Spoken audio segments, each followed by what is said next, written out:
So hi everyone, we're in the next session again. This is Industry Keynote, and we're kicking things off with David Blevins from Tomitribe, and then we'll have other working group members doing their Industry Keynotes. So David, please take it away. Sure. So hi, I'm David Blevins, CEO of Tomitribe, and just longtime contributor to all things Apache.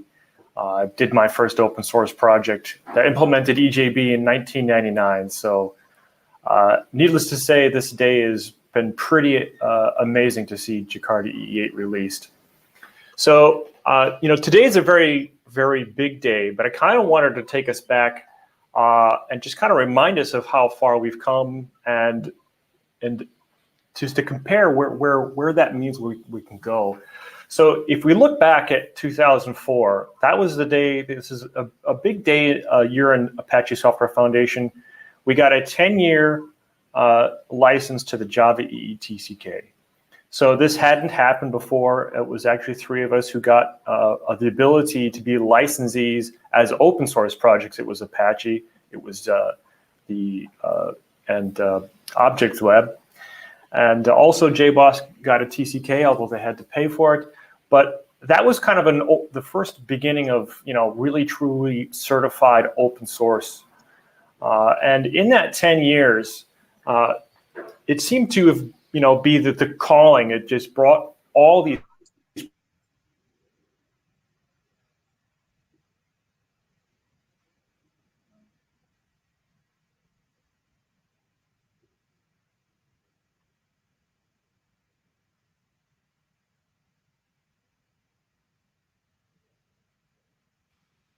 And sometimes this is what happens when we go live. So let's just give David a chance to get back on the screen again.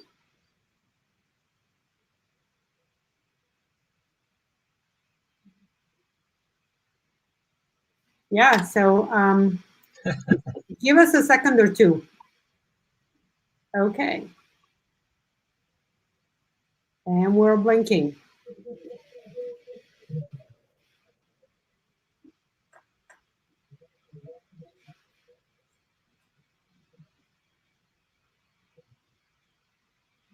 So let's just give it a minute for David to reconnect. It's probably connection on his end, but okay, we're glad that you're back, David. Yeah, I don't know what the deal is, but I seem to get like 2 minutes and then it's and then it cuts me. So I will attempt to continue where I was going. I don't know what the last thing what you heard, but basically, as of 2004, with Apache having a license to the Java EE TCK, it just brought a ton of projects into Apache, and we kind of had a little renaissance. So OpenJPA was, for example, donated by BEA, Derby, IBM, and we just had lots and lots of different things that were started. Geronimo was a project that I was, co-founder of, and of course, Tommy towards the end of that time. And in the 10 years that Apache was a Java EE licensee, which is 2004, 2013, we shipped 3 versions of Java EE, from 1.4 to 5 to 6, both Geronimo and Tommy. We, across Apache, implemented more than 30 specifications. We released in that time frame about 182 spec jars. This was across 12 projects, and in aggregate, we did about 541 releases that implemented Java EE technology. And it was about 15,000 hours of testing. Now, actually, that last bullet is completely garbage because I don't really know what it was. That's just the time that we spent certifying Tommy in the year before it was released.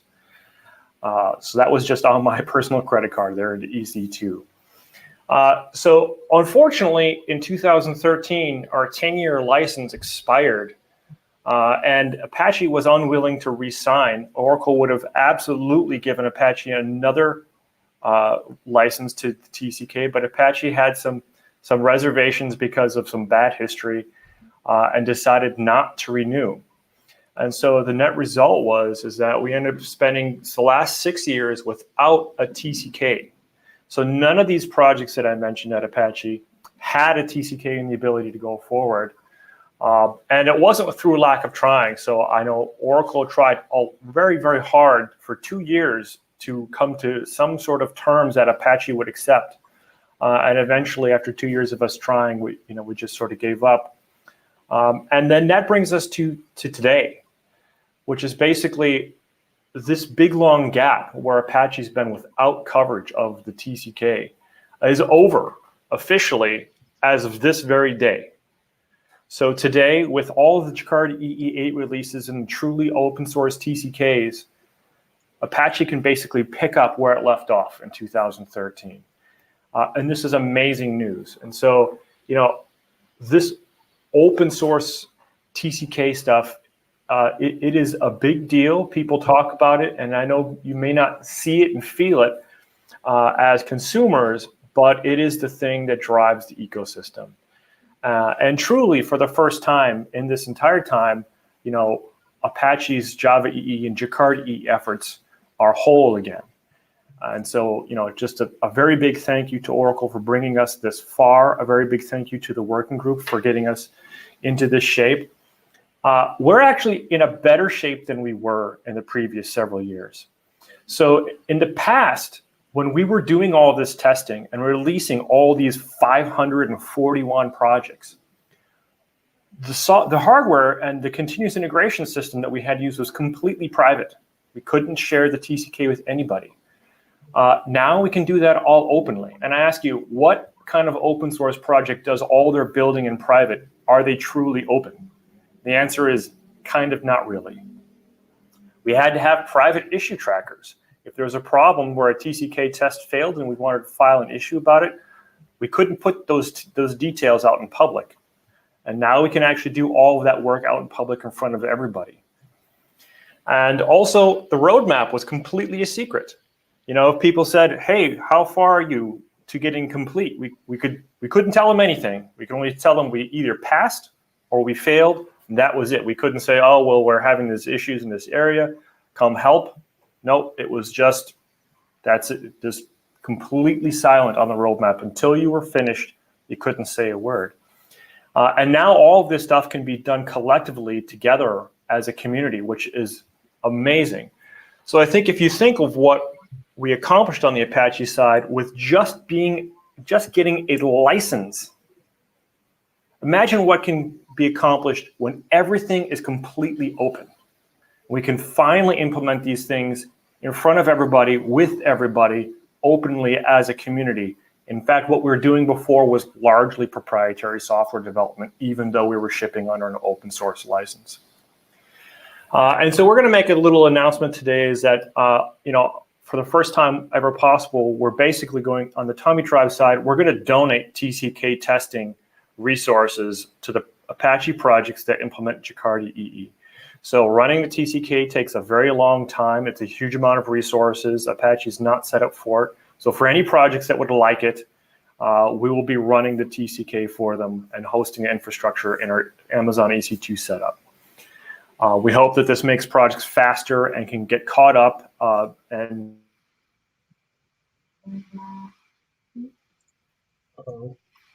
Okay, so I think it's just not a great day for David and his connections. I can see his slide deck though.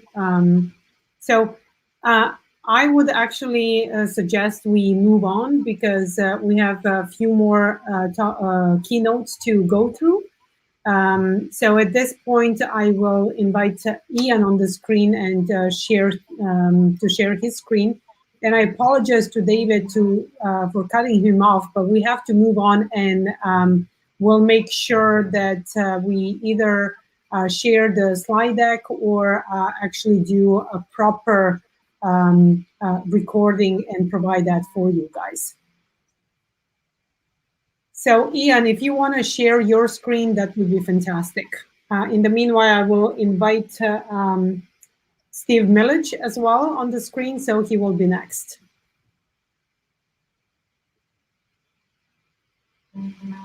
Thank you, Tanya. Can you hear me and can you see the screen? Yeah, I can hear you and I can see the screen.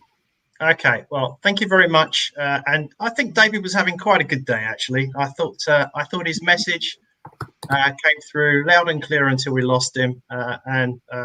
It's one of the great things about working in the Jakarta EE Steering Committee is all the great people working together to do things like David was just talking about. I'm Ian Robinson. I work for IBM. I'm an IBM Distinguished Engineer. I'm the Chief Architect of WebSphere and the WebSphere technologies. So Java EE has historically been very, very important to me and to us. For myself personally, my history with Java EE goes back pretty much to the beginning. I was a spec lead of a JSR that only had 2 digits in it. So that gives you an idea of how long ago that was. Java EE as a basis for Jakarta EE is so important to IBM as a business. WebSphere as a software business makes us $1 billion of revenue. So it's something that is very, very important to IBM. It's something that we have more WebSphere software in production than just about any other IBM software offering other than operating systems. We have tens of thousands of customers running over 1 million applications on WebSphere related technology, whether that's traditional WebSphere or I used to talk about Liberty as being our newer WebSphere runtime, but WebSphere's been around for 21 years. Liberty's been around for 7 years now, so it's not a new runtime anymore, but it is a lightweight runtime, a lightweight Java EE runtime, and it's one of the things that has made me terribly frustrated about Java EE over the years is the historical suggestion that Java EE is a monolithic architecture. It arguably, at some point in its history, it could have been accused of being a monolithic architecture. But for about the last 10 years, probably since Java EE6, Java EE has served the industry pretty well, in my opinion, as a technology that the applications, platforms that implement it have been able to move with the times until a few years ago pretty rapidly. And it provides a foundational set of technologies that are alive and well and at the heart of our cloud and our customers' clouds today. What I think is what I think has become challenging for Java EE is not the fact that it's perceived to be a monolithic architecture. It's only as monolithic as the implementations of the technology. The thing that I found challenging and IBM customers found challenging with Java EE in recent years was the rate and pace at which it was able to keep up with the demands of the applications that had historically been running on it. So, we've been moving for the last few years into a cloud-based world, putting stuff into containers, running them in cloud platforms like Kubernetes. And Java EE wasn't really speaking to that community anymore. It wasn't that the technology wasn't a good basis for running applications in that environment. It's just that the platform started to grind to a halt. This is a problem for those of us who have built solutions on that technology, and it's not something that we wanted to lose. So first of all, with the evolution of microprofile at the Eclipse Foundation, the ability to be able to move the technology platform ahead by building new capabilities that speak to microservice applications, but in a way that reuses Java EE technology, is a valuable thing for us to do. It was, I think, something that kept Java EE interesting for a couple of years and continues to keep it interesting now by introducing the ability to add health checks and metrics and so on in a standard fashion to microservices. But more than anything else, I think it was it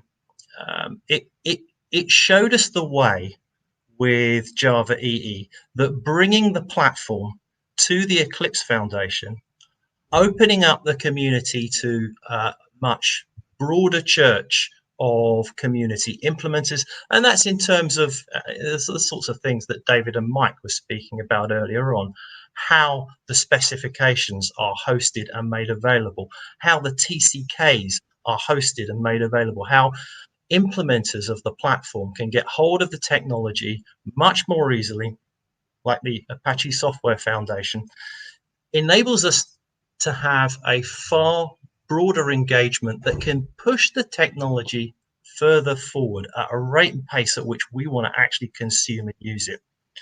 So I'm particularly excited about the fact that in IBM, our Liberty technology is something that we've been trying to keep up to pace with microprofile. So every time there has been a microprofile release, Liberty, the Open Liberty community, has been one of the first implementations of that microprofile release. Well, Jakarta EE 8 was released today, and we've been working very hard behind the scenes along with our colleagues on the Glassfish team and indeed the Wildfly team.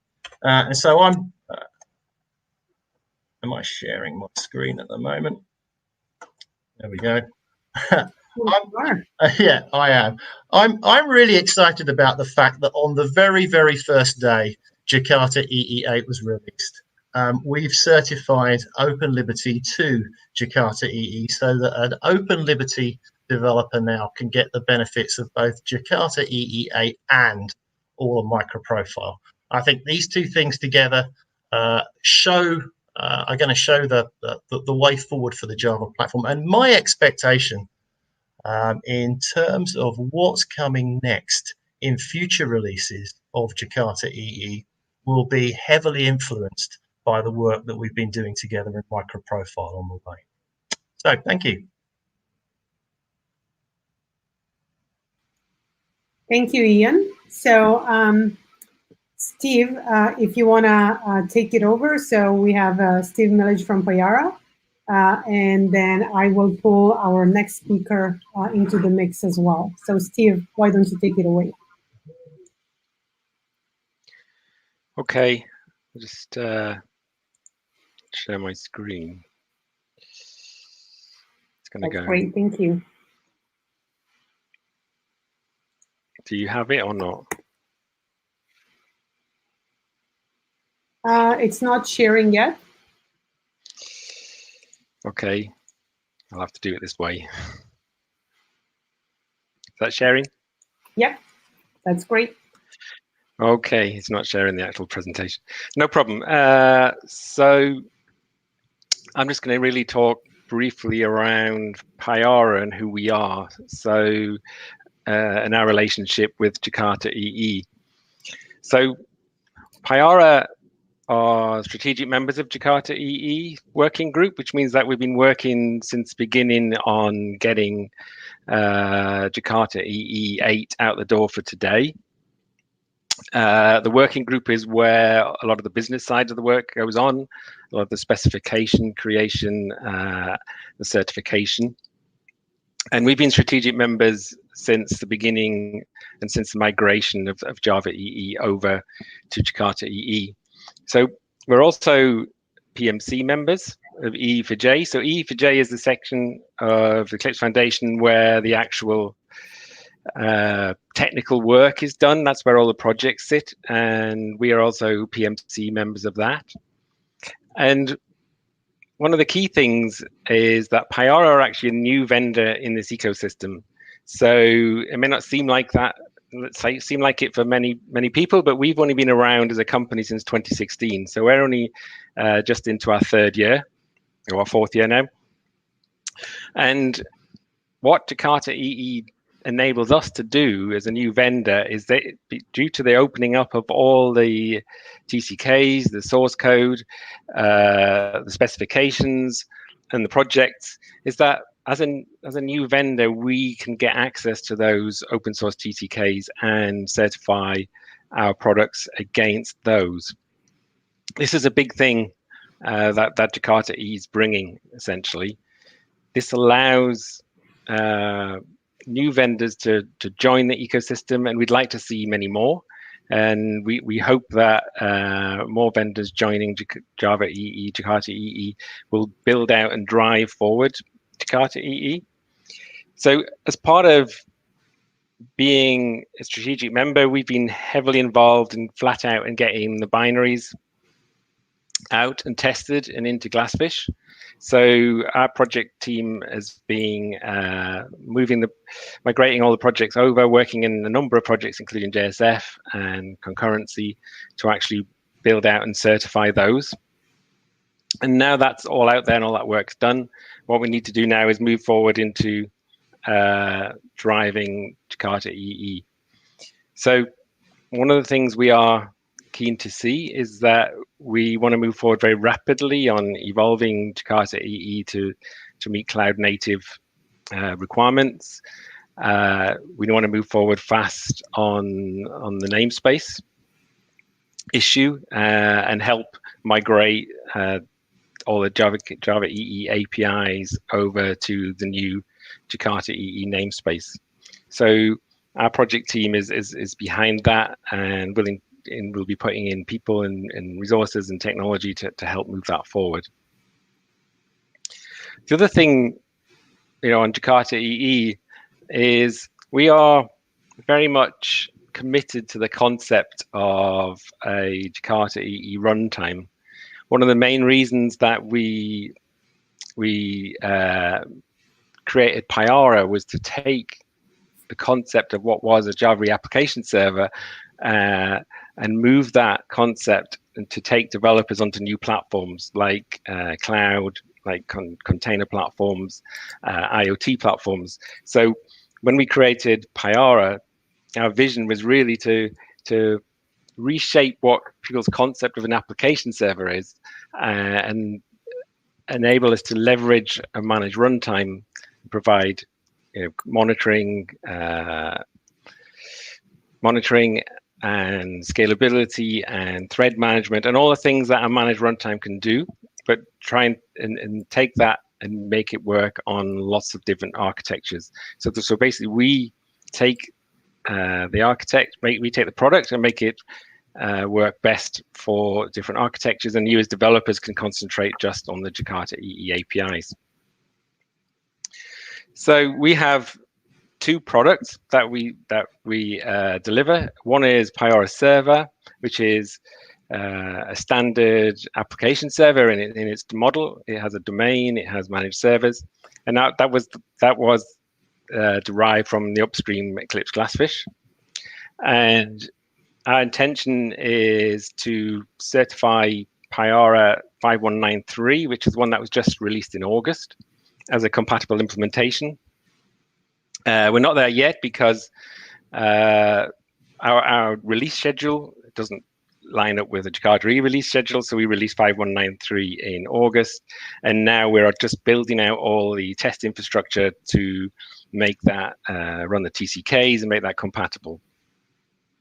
So what we're trying to do is make sure that is repeatable, because we release our product every month to customers and every 3 months to the community. So we want to make sure every product going forward is Jakarta EE compatible. So we're building that release infrastructure out on EC2 at the moment. So our intention is to release Payara Server first. Payara Micro is our container platform, and we're looking to release that after Payara Server when we work out the best way to integrate that with the TCK. The TCK has quite a traditional test model deploying applications, so we need to adapt that to Payara Micro. So we see that following from Payara Server, and that should happen very soon.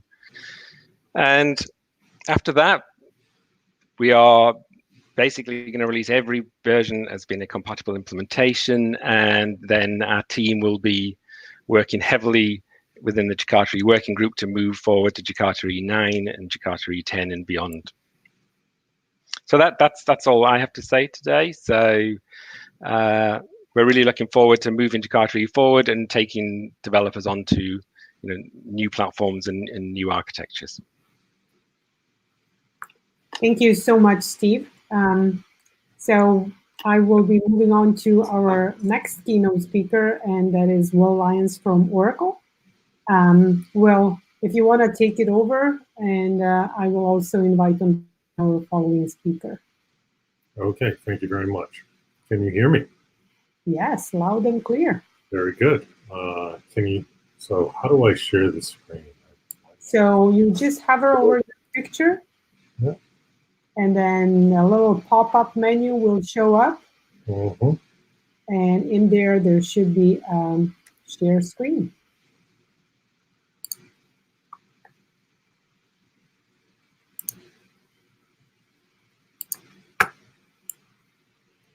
Okay, can you see this? Let's give it a sec or two. Not yet. Yeah, great. Well, thank you, Tanya. Oh, we don't see it yet, Will. So probably we don't see you sharing the screen. So if you can try again. How about now? No? No.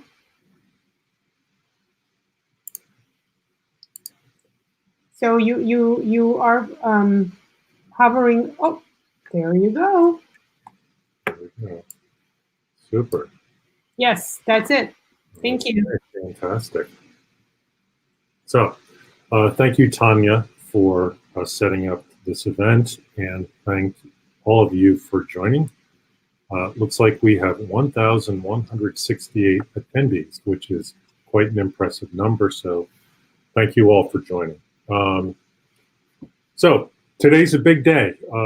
We have released Jakarta E8, and as of today, it becomes the new standard for enterprise Java. Some of this has already been discussed, but I'll reiterate that Jakarta E8 is fully compatible with Java E8, so it's using the same APIs, using the JavaX namespace, the TCKs, which are used to certify compatible implementations, are fully compatible with the Java E8 TCKs. We've got a new branding process for certifying compatible implementations, and all of this is a result of a cross-community process that's been created at the Eclipse Foundation. Eclipse Glassfish, which is based on the former Oracle Glassfish sources, which have been donated or contributed to the Eclipse Foundation, is one of the compatible implementations. And Ian has already spoken to Open Liberty, which is also certified as compatible.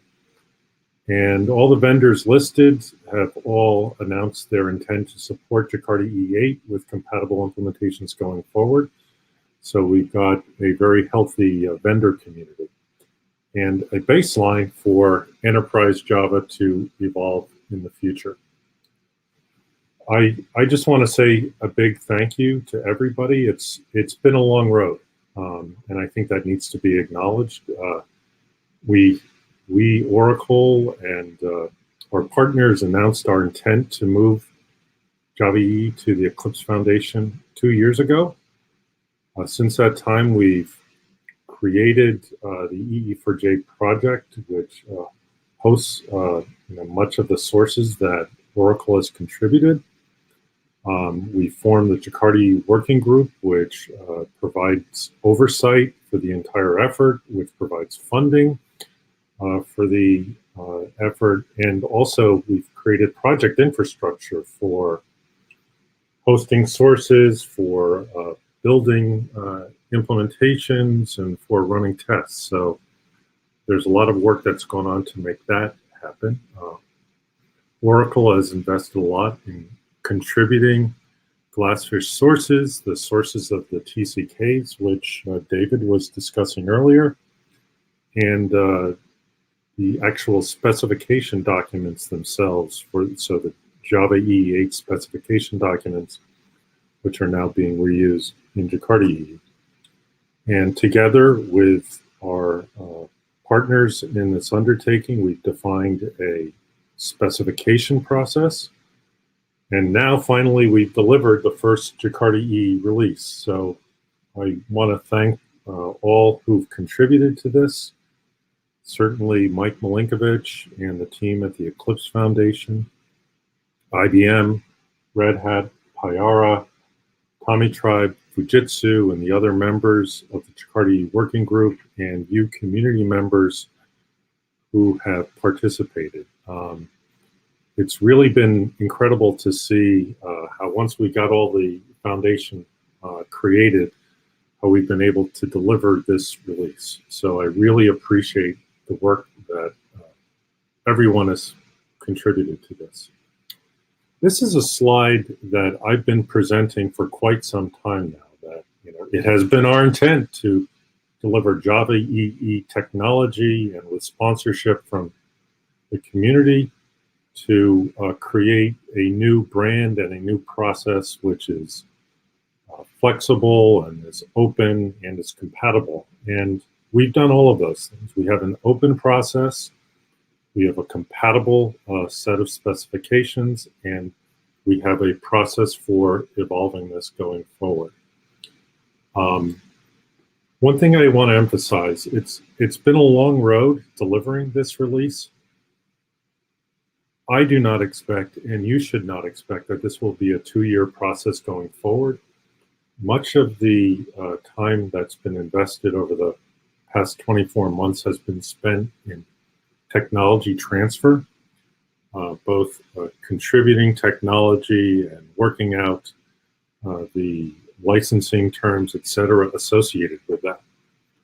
Once all of that has been put in place, it's really taken the community only a few months to actually deliver the new Jakarta EE8 specification. So I think there's been a lot of upfront investment in this process, and the Jakarta EE version crank should be much easier to turn going forward. So I hope you will see that, and I hope you will continue to be active participants, and we look forward to your contributions to the process. Just a word about Oracle and Jakarta EE8, and we are in our quiet period now, so forgive the standard Oracle safe harbor statement. Oracle remains an active member of the working group and is playing the lead on several project teams. We leverage Jakarta EE technology today in Helidon, which provides an implementation of microprofile. And I'm expecting a new release of Helidon soon. We also intend to support Jakarta EE8 in a new version of WebLogic Server, and we expect to have more news on that very soon. We're actively investing in supporting both of these technologies and investing in the underlying container and Kubernetes technologies themselves. We're seeing a tremendous amount of interest in cloud native Java, running Java applications in standard cloud neutral infrastructure, and this is something we're very much interested in and we're going to continue to invest in. And there's a lot of information on this topic coming up at Oracle Code One and Open World next week. We're going to be talking about Helidon, about WebLogic Server, about Jakarta EE, and containers and Kubernetes. So this is a significant investment for us going forward. So what's next? We have a process in place to support evolving the technology. We've got the technical infrastructure, we have people, we have a specification process, and you can participate in this. There's some key issues that we need to address, and really it's you, members of the community. Excuse me for my messages that I'm getting via Slack. I'm going to close that.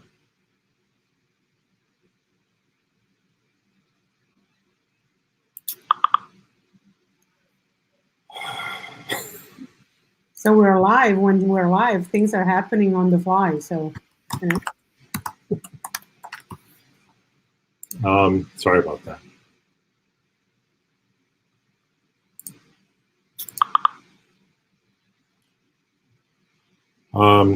So example issues that we need to look at are we need to move for new functionality that gets added to Jakarta. We need to move from the Java X namespace to the Jakarta namespace. There's active discussion within the community about whether to do this all at once, which has been talked about as the Big Bang approach versus incremental approaches. So that's something we look forward to hearing your input on. There's been a great deal of discussion about profiles, whether we need more profiles in addition to full platform and web profile. Do we need a profile which doesn't include some of the legacy technologies or technologies which will not evolve in the future? Do we need a profile which is aligned with micro profile, and how do we align those two efforts? And certainly within each API, we need to determine how the individual APIs that comprise Jakarta EE will need to evolve. And just generally, there's a whole host of issues around providing cloud-native Java. How do we evolve the technology for microservices, integration with Kubernetes, and other technologies that are being used to build microservices applications. So these are all ripe topics for debate. There's lots of ways for you to engage. There's all the resources provided on this page, resources you can access to learn more, to become a committer, become a member of the Jakarta EE community. So I believe you're going to be sharing these slides in some form, Tanya, or I hope you will be. And so hopefully these links will be useful resources to you. Thank you all for joining, and we look forward to your participation. Thank you so much, Will. And yes, all of the slides will be shared with the audience, and we'll follow up on that. So let me see, Kenji Kazumura from Fujitsu is about to appear on screen. It seems that he may be also having some connectivity issues. So let's just hang in there. Well, I will let you go, and you can have a coffee or tea from your JakartaOne Livestream mug. I get mine at Duncan. Oh my goodness. That's a US thing. And we will give a few minutes to Kenji to dial in. So hang in with me just a little bit, everyone. And I'll try to re-invite Kenji on the screen. He did appear at some brief point, but it seems that internet connection at his end is a little bit problematic. And we'll work on that particularly for the later on for the steering committee panel, and making sure that we get a little bit better connection. If we don't have if we don't get Kenji on the screen in the next couple of minutes, then we will continue at the top of the hour with our next session. So we will give you just a couple of minutes break then. So Kenji, let me try once again. It doesn't seem like it's going to be working.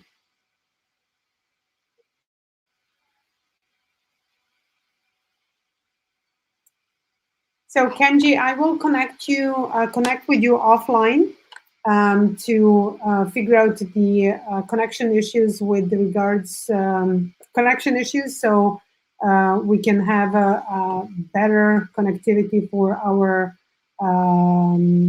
steering committee panel session.